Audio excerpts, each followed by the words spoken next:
Pernahkah Anda membayangkan ada seorang manusia yang makom kewaliannya begitu tinggi hingga ketika ia memiringkan pecinya, bangunan suci Ka'bah di Mekah ikut miring bersamanya?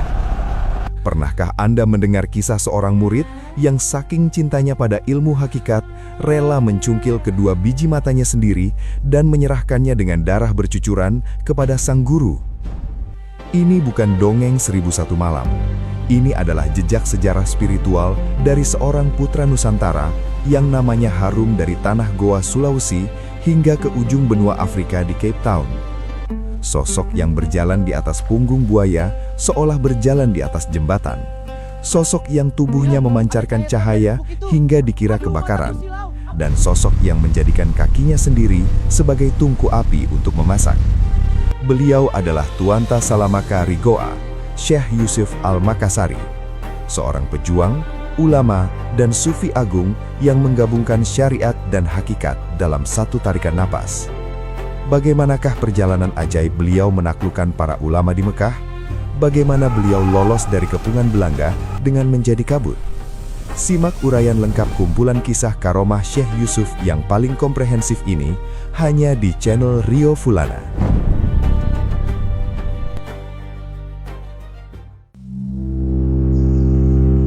Assalamualaikum warahmatullahi wabarakatuh.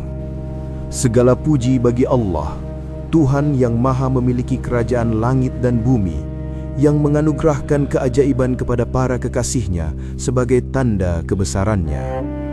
Alhamdulillahi Rabbil Alamin. Salawat dan salam semoga senantiasa tercurah kepada junjungan kita, Nabi besar Muhammad sallallahu alaihi wasallam beserta keluarga dan para sahabatnya. Allahumma sholli ala Sayyidina Muhammad wa ala ali Sayyidina Muhammad. Sahabat Rio Fulana yang dirahmati Allah, kisah ini disusun berdasarkan sinrilik atau naskah tutur kuno Tuanta Salamaka Rigoa dan literatur sejarah perjuangan beliau. Mari kita telusuri samudra hikmah dari kehidupan sang wali.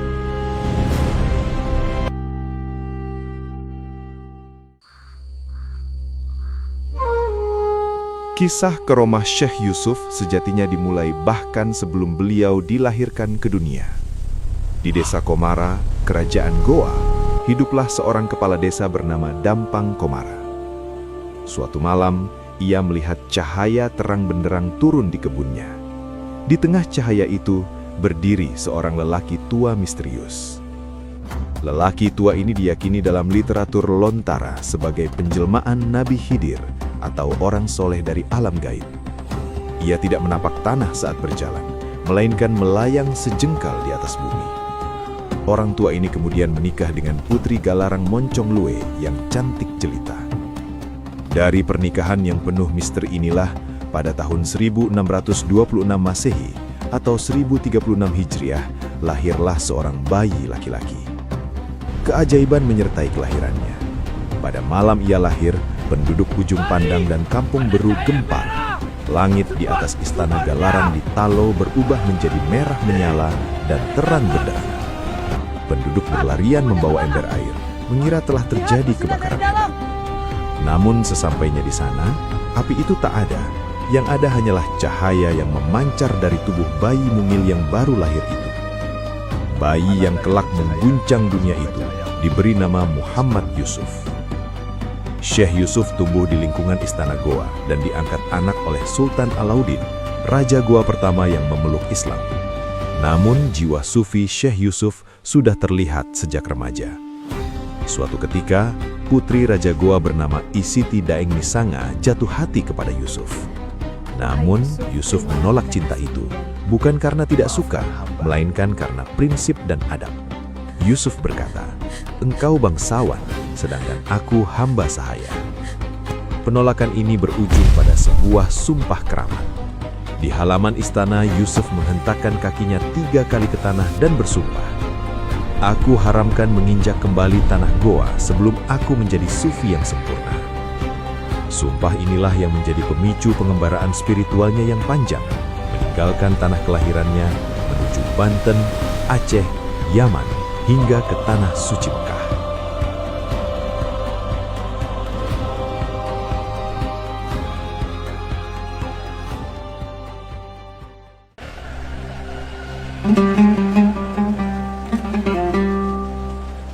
Tibalah Syekh Yusuf di tanah suci Mekah. Disinilah terjadi peristiwa yang tercatat dalam berbagai naskah kuno sebagai bukti kewalian tertingginya. Pada suatu hari Jumat, Syekh Yusuf datang terlambat ke Masjidil Haram. Pintu-pintu masjid telah dikunci rapat karena khutbah akan segera dimulai. Syekh Yusuf mengetuk pintu dengan sopan. Dari dalam, penjaga pintu bertanya dengan nada tinggi, "Siapa di luar?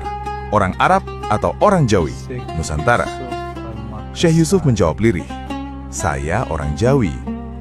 Penjaga itu menghardik, "Jangankan orang Jawi, orang Arab pun kalau terlambat tidak akan kubukakan.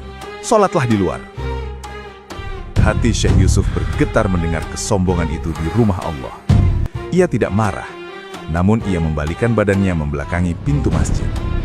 Dengan penuh kehusyukan, beliau memegang pecinya dan memiringkannya sedikit ke arah kanan. Sahabat Rio Fulana, apa yang terjadi kemudian?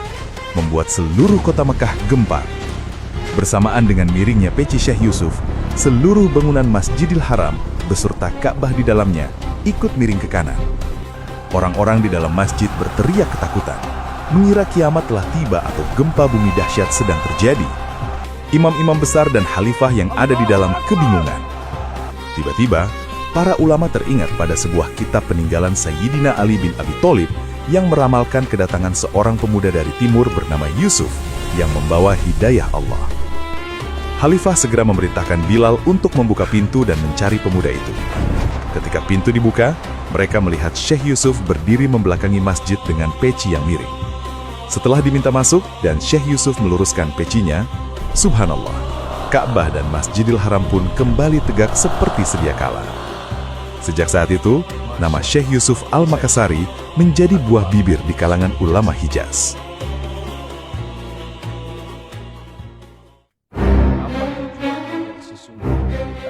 Ujian bagi Syekh Yusuf belum selesai. Di hadapan para ulama Mekah, Khalifah bertanya untuk menguji karomahnya. "Wahai Yusuf, adakah buah-buahan yang lezat di negerimu?" Yusuf menjawab, "Ada, Tuan. Namanya langsat dan durian." Khalifah menantang, "Bisakah engkau datangkan sekarang juga? Kami ingin mencicipinya."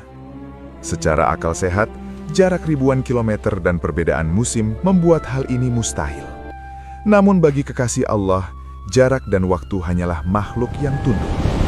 Syekh Yusuf bertafakur sejenak.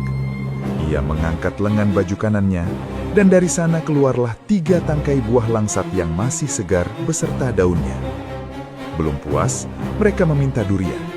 Syekh Yusuf menggerakkan lengan baju kirinya, dan keluarlah buah durian yang aromanya memenuhi majelis. Meski telah memiliki karomah dahsyat, Syekh Yusuf merasa ilmunya belum sempurna.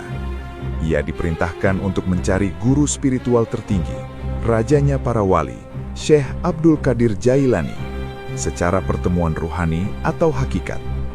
Syekh Yusuf mendaki Bukit Gersang dan menemukan sebuah rumah bertiang satu. Di sana ia bertemu sosok Syekh Abdul Qadir Jailani. Ujian ketaatan yang diberikan sangatlah mengerikan.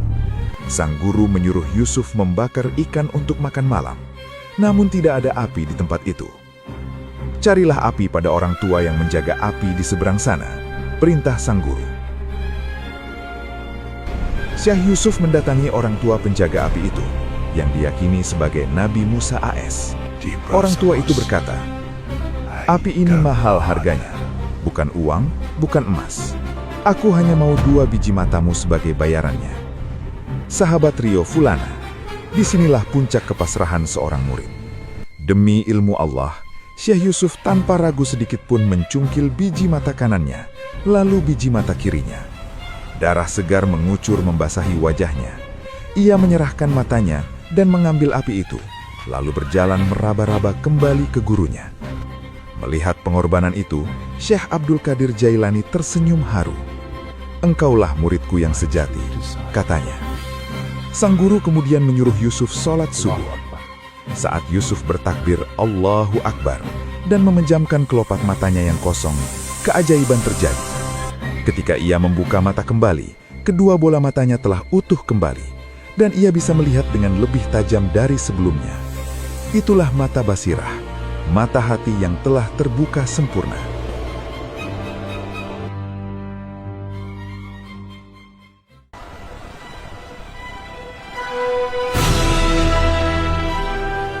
Setelah ilmunya sempurna, Syekh Yusuf diperintahkan untuk berdakwah ke Banten.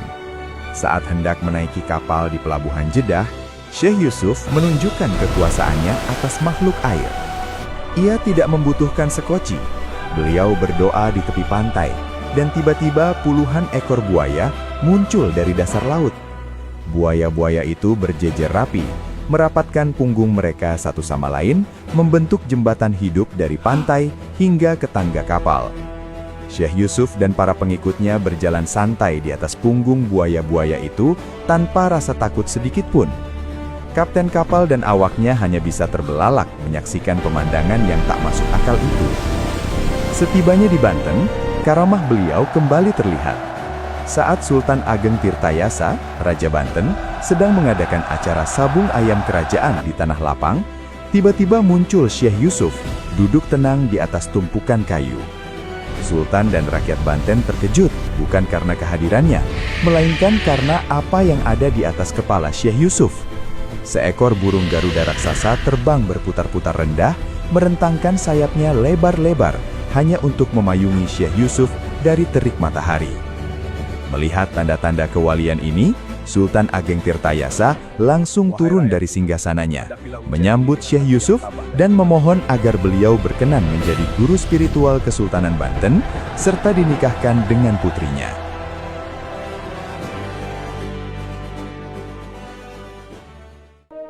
Kita serang dari utara. Pasukan saya... Sahabat Rio Fulana, Syekh Yusuf bukan hanya ulama yang duduk berzikir. Beliau adalah panglima perang. Bersama Sultan Ageng Tirtayasa, beliau memimpin pasukan Banten melawan penjajah Belanda, VOC. Dalam pertempuran gerilya, karomah beliau sering menjadi pelindung. Berdasarkan catatan sejarah lisan, tutur, ketika pasukan Belanda mengepung tempat persembunyian Syekh Yusuf, beliau melemparkan sorbannya ke udara. Seketika itu juga, kabut tebal turun menutupi seluruh hutan. Pasukan Belanda menjadi buta arah, saling bertabrakan, sementara Syekh Yusuf dan pasukannya meloloskan diri dengan selamat. Bahkan, konon, peluru-peluru meriam Belanda yang ditembakkan ke arah beliau seringkali meleset atau jatuh tanpa meledak, seolah tertahan oleh dinding tak kasat mata. Namun, demi menyelamatkan rakyat dari kekejaman Belanda yang menyandara keluarganya, Syekh Yusuf akhirnya menyerahkan diri. Beliau diasingkan jauh ke Ceylon atau Sri Lanka dan kemudian ke Cape Town, Afrika Selatan. Di tengah samudra luas saat pengasingan menuju Afrika, persediaan air tawar di kapal Belanda habis. Tentara Belanda kehausan dan putus asa. Syekh Yusuf yang menjadi tawanan, dengan belas kasihnya mencelupkan kakinya ke air laut. Beliau berkata, "Minumlah atas izin Allah." Para tentara Belanda itu mencedok air laut di sekitar kaki Syekh Yusuf. Subhanallah, air laut yang asin itu berubah menjadi air tawar yang segar dan manis. Peristiwa ini membuat banyak pengawal Belanda menaruh hormat yang sangat tinggi kepada tawanan agung ini.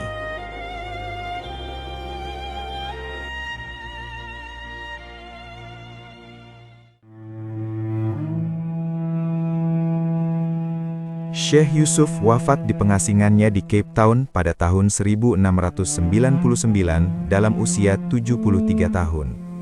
Namun, karomahnya tidak berhenti setelah wafat. Jenazahnya menjadi rebutan dua bangsa.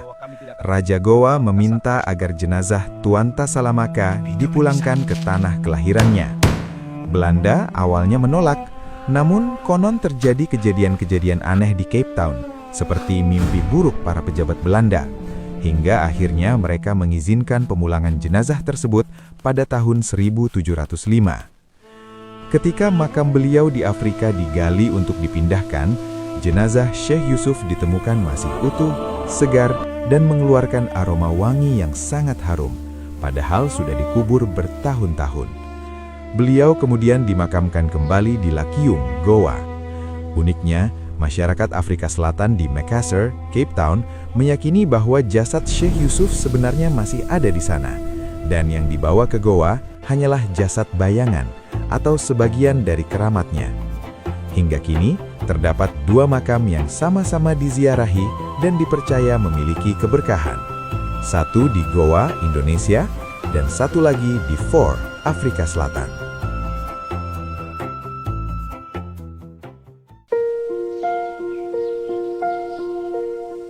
Sahabat Rio Fulana yang dirahmati Allah, Syekh Yusuf Al-Makassari mengajarkan kita bahwa karomah bukanlah tujuan, melainkan buah dari pohon keimanan yang kokoh. Dari Goa beliau membawa sumpah, di Mekah beliau menuntut ilmu, di Banten beliau berjuang menegakkan keadilan, dan di Afrika beliau mewariskan ketabahan. Kisah beliau mencungkil mata adalah simbol bahwa untuk mencapai ma'rifatullah, mengenal Allah, seseorang harus rela buta terhadap kemewahan duniawi. Kisah kapal miring dan Ka'bah miring adalah simbol bahwa alam semesta tunduk pada mereka yang tunduk sepenuhnya kepada pencipta alam semesta. Beliau pernah berkata kepada Syekh Mas'ud tentang rahasia kekuatannya, "Aku menyatukan yang dua, dan aku berada di antara yang dua itu. Tidak dapat dipisahkan apakah Allah Ta'ala bersama aku, ataukah aku bersama Allah." Inilah tauhid tingkat tinggi yang membuat beliau bergelar Tuanta Salamaka, Tuan Guru kita yang selamat dunia dan akhirat. Semoga kisah panjang perjalanan karomah ini menambah tebal iman kita dan rasa cinta kita kepada para pewaris Nabi. Jika Anda tersentuh dengan kisah ini, jangan lupa tekan tombol like, bagikan video ini kepada keluarga dan sahabat, serta subscribe channel Rio Fulana untuk mendapatkan kisah-kisah inspiratif para wali Allah lainnya. Terima kasih telah menyimak. Wassalamualaikum warahmatullahi wabarakatuh.